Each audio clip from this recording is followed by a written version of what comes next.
Episode 35ல Girija வந்து எஸ்எஸ்ஸை meet பண்ணுறதுக்காக அவங்க கடைக்கே வந்துட்டாங்க. லஞ்ச் எடுத்துகிட்டு வந்திருக்காங்க.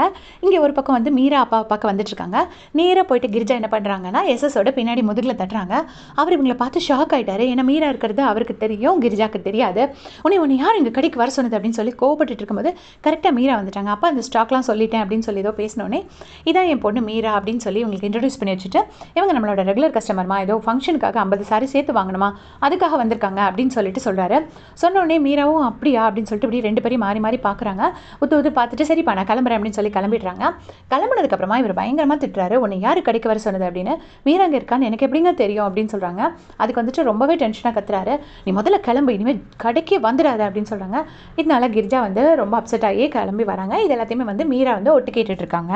இப்போ பிரியனும் அவரோட ஃப்ரெண்ட் அந்த பொண்ணு பார்த்தார் இல்லையா, அந்த ஃப்ரெண்டும் சேர்ந்து 2 பேரும் பேசிகிட்டு இருக்காங்க. பேசிகிட்டு இருக்கும்போது அந்த ஃப்ரெண்டு ஹே நான் ஜெயஸ்ரீயை ரோட்டில் பார்த்தேன்டா, அங்கே பயங்கர அழகாக இருந்தாங்க, ஃபோட்டோ விட ஏன்டா அந்த பொண்ணு கூட எனக்கு எப்படியா சேர்த்து வச்சிருடா அப்படிங்கிற மாதிரி பேசிட்டு இருக்காங்க. அப்போ பிரியனும் சிரிச்சுட்டே கேட்டுட்டு இருக்காரு. அன்னைக்கு என்னவோ அவ்வளோ கோவப்பட்டு இப்போ ஜெயஸ்ரீ பார்த்தோன்னே ரொம்ப பிடிச்சிருச்சா அப்படின்னு சொல்லி பிரியன் வந்து டீஸ் பண்ணுறாரு. அவரும் ஆமாடா சூப்பர் பொண்ணுடா அப்படி இப்படின்னு சொல்லி பேசிட்டு இருக்கும்போது கரெக்டாக பிரியனுக்கு கால் வருது. அவங்க அக்காவுக்கு லேபர் பெயின் வந்துருச்சு போல இருக்கு. அந்த டைமில் ஜெயஸ்ரீ வந்துட்டு பிரியனை மீட் பண்ணுறதுக்காக அந்த ஏரியாவுக்கு வராங்க. ஸோ ரோடு ஆப்போசிட்டில் வந்துட்டு ஜெயஸ்ரீ வந்து பிரியனை கூப்பிட்றாங்க. பிரியன் எதுவுமே கேட்காம அப்படியே போட்டுட்டு ஃபாஸ்ட்டாக ஓடுறாரு அக்காவை பார்க்கறதுக்காக. பின்னாடியே ஜெயஸ்ரீ ஓடுறாங்க. ஜெயஸ்ரீ ஃபாலோ பண்ணிட்டு 2 டீ கப்பையும் எடுத்துகிட்டு இவர் ஃப்ரெண்டு ஓடுறாரு. அவருக்கு பின்னாடி பார்த்தீங்கன்னா அந்த டீ ஷாப்பில் உள்ள பையன் அண்ணா காசு கொடுனா கிளாஸை கொடுனான்னு சொல்லிட்டு அந்த பையன் பின்னாடியே ஓடுறான். ஸோ 4 பேர் ரோட்டில் அப்படியே ஓடுறாங்க. அது செம்ம காமெடியாக இருந்துச்சு அந்த சீன். அதுக்கப்புறம் நேராக பிரியன் வந்து இங்கே வந்து அக்கா டெலிவரி பெயினில் படுத்துருக்குறாங்க. ஸோ அக்கா தூக்கிட்டு போகிறாரு. கூடவே ஜெயஸ்ரீயும் ஹெல்ப் பண்ணுறாங்க. அந்த டைமில் இவர் வந்து உங்களுக்கு என்ன ஞாபகம் இருக்கா நம்ம இன்னைக்கு மீட் பண்ணமே அப்படின்னு சொல்லி இந்த ஃப்ரெண்டு வந்து ஜெயஸ்ரீ கிட்ட பேசினோடனே எருமை இப்போ அதான் முக்கியம், முதல்ல அவங்களுக்கு ஹெல்ப் பண்ணு அப்படின்னு சொல்லிட்டு எல்லாருமா சேர்ந்து அங்கே ஹாஸ்பிட்டல் போய் அட்மிட் பண்ணுறாங்க. அட்மிட் பண்ணதுக்கப்புறமா பிரியன் வந்து அவர் ஃப்ரெண்டு கிட்ட சொல்கிறாரு, இந்த மாதிரி சாவி டோரை வந்து நான் லாக் பண்ணாமல் வந்துட்டேன்டா, நீ சாவி எடுத்துகிட்டு போய் லாக் பண்ணிடு அப்படின்னு சொல்லி கொடுக்குறாரு. இவரும் பின்னாடியே போகிறாரு.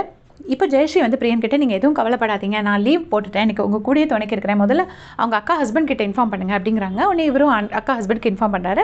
அவரும் நான் உடனே ஒரு மெயில் மட்டும் அனுப்பிச்சிட்டு வந்துடுறேன் அப்படிங்கிறாரு.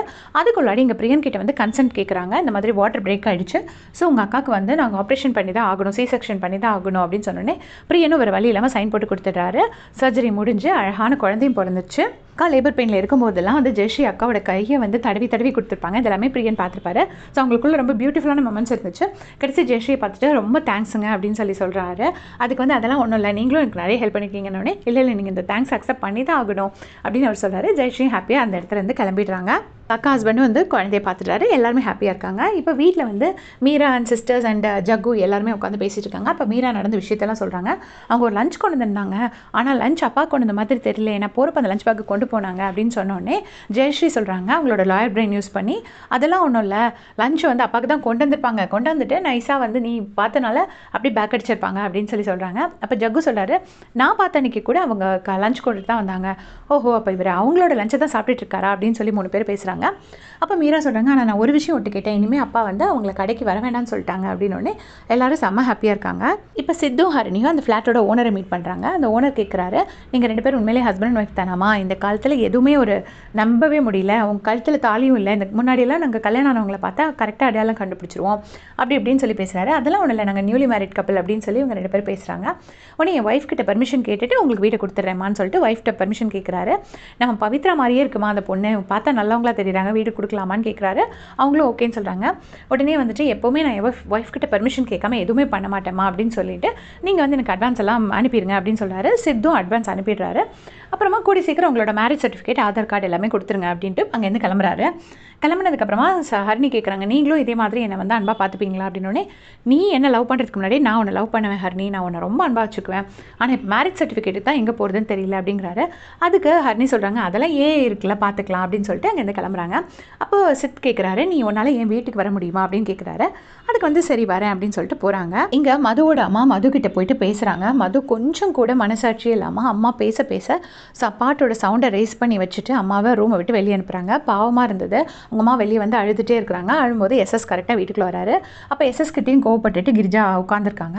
அப்போ எஸ்எஸ் சொல்கிறாரு, என்னை புரிஞ்சுக்கிற ஒரே ஆள் நீ தான். பசங்கள்லாம் இப்போ வளர்ந்துட்டாங்க, முன்ன மாதிரி எதுவுமே ஈஸி இல்லை. அவள் நம்மளே குறுன்னு பார்த்துட்டு இருந்தா, எனக்கு அவள் எதாவது கண்டுபிடிச்சிருவாளோன்னு அவ்வளோ பயமாக இருந்துச்சு, அதனால தான் நான் அப்படி இருந்தேன் அப்படின்னு சொல்கிறாரு. சொன்னோடனே இவங்களும் ஒரு வழியாக கடைசி சமாதானம் ஆகிடுறாங்க. உடனே தேங்க்ஸ் கிரிஜா, நீ ஒருத்தி தான் சமாதானமாகிற அப்படின்னு சொல்லிட்டு ரொம்ப சந்தோஷமாக 2 பேரும் பேசிக்கிறாங்க.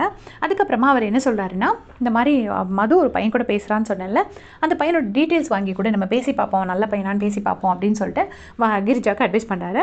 அவங்களும் சரி ஓகேன்னு சொல்கிறாங்க. ஜெயஸ்ரீ பிரியனோட அக்காக்காக முள்ளங்கி சாம்பார் சாதம்லாம் வச்சு சமைச்சிட்ருக்காங்க. அப்போ அவங்க அம்மா வந்து கேட்குறாங்க, என்ன சமைக்கிறேன்னு. முள்ளங்கி சாம்பாரும் சாதமும்மா, என் ஃப்ரெண்டு பிரியனோட அக்காவுக்கு குழந்தை பிறந்திருக்கு, அவங்க வீட்டில் லேடிஸ் யாரும் இல்லை, அதான் நான் சமைச்சிட்ருக்கேம்மான்னு சொன்னோன்னே, ஐயோ குழந்தை பெற்ற பொண்ணுக்கு யாராச்சும் முள்ளங்கி சாம்பார் கொடுப்பாங்களா, பிரசவ குழம்பு வைக்கணும், இரு நான் வச்சு கொடுக்குறேன்னு சொல்லிட்டு அவங்க வச்சு கொடுக்குறாங்க. அதை ஜெயஸ்ரீயும் ஹாப்பியாக எடுத்துகிட்டு போகிறாங்க. அப்போ ஹரிணி டீஸ் பண்ணுறாங்க, ஓஹோ பிரியனோட அக்காக்கா அப்படின்னு சொல்லி டீஸ் பண்ணுறாங்க. ஜெயஸ்ரீ திட்டிகிட்டே போயிடுறாங்க. அப்போ மீரா வந்துட்டு, இது என்னது பிரசவ குழம்பா, இது சாப்பிட்டா என்ன ஆகும்னு கேட்குறாங்க. அதுக்கு ஹரிணி பிரசவம் ஆகும் அப்படிங்கிறாங்க. ஸோ 2 பேத்துக்குள்ள ஒரு க்யூட்டான ஃபைட் நடக்குது. இங்கே மது கிட்ட அவங்க அம்மா வந்துட்டு அந்த பையனோட டீட்டெயில்ஸ் கூட அப்பா பேசி பார்ப்பாரு, உனக்கு செட் ஆவானா என்னன்னு நாங்கள் முடிவு பண்ணுறோம் அப்படின்னு. உடனே மது வந்துட்டு, எதுக்கு உனக்கு நம்பர் வாங்கிட்டு மிரட்டுறதுக்கா அப்படின்னு கேட்குறாங்க. அதெல்லாம் இல்லடி, எடுத்தாலும் இப்படி எடுத்தெறிஞ்சு பேசாத, உன்னோட அம்மா அப்பா நாங்கள் கொடு அப்படின்னு. அதெல்லாம் முடியாதுன்னு சொல்லிட்டு அங்கேருந்து ஹார்ஷாக கிளம்பி போயிடுறாங்க. அதோட இந்த எபிசோட் முடிச்சிருக்காங்க. தேங்க்ஸ் ஃபார் வாட்சிங்.